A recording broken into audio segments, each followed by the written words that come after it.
A tall figure walks towards us. This is a foreigner, blondish silver hair slicked back like a grey fox. He does not wear a suit and tie like a salaryman, but rather a relaxed, untucked, crisp white shirt and expensive jeans.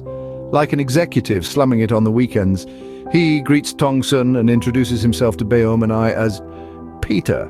As a former journalist, I can read people quite quickly. And this is a man who is comfortable in his own skin, successful, doesn't give two ducks, and is bored as duck as a result. Tongsun introduces us as his close friends. I strategically play the fanboy horn dog angle because I can sense this gregarious Peter guy would go for it.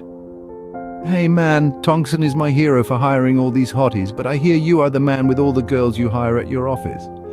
Beom reads my play and chimes in, yeah, I see you in my store with a new girl all the time.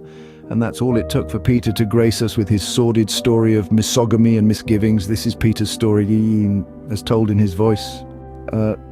Yeah, so what I do is I hire girls and bang them, and I'm not talking some easy-to-seduce receptionist types. No, I like these stuck-up, pretentious little MBA bitches with boyfriends. I hire them, give them a real managerial title for the year,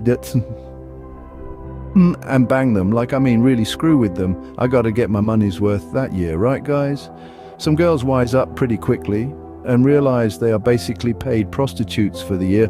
Others think they got the job on their own merit and start falling in love with me and stuff. Then I get tired of them and fire them. In fact, I've been trying to get rid of this one girl forever. Peter goes on and on about all the times he used staggeringly naive Taeyeon. And over the course of his tale, I goad him into revealing a montage of lowlights.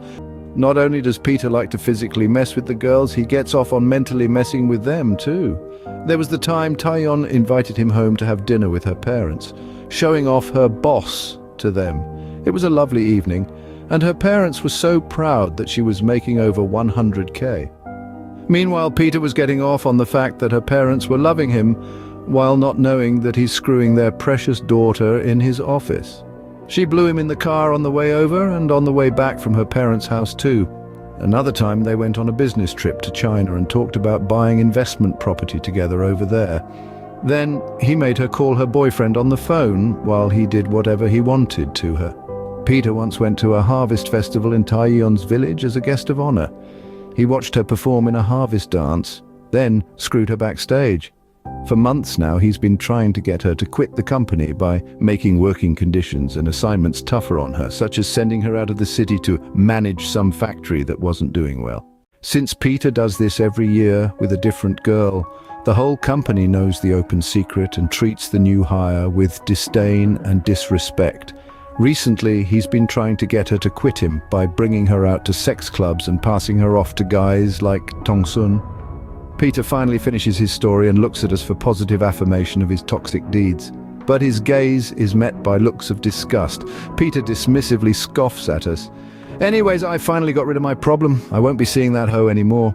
Tongsun. I thought so too, but I saw her last week. Peter turns pale as a ghost. How is that possible? To be continued in Season 2 of real-life Korean drama, The Most Used Girl I Will Ever Know.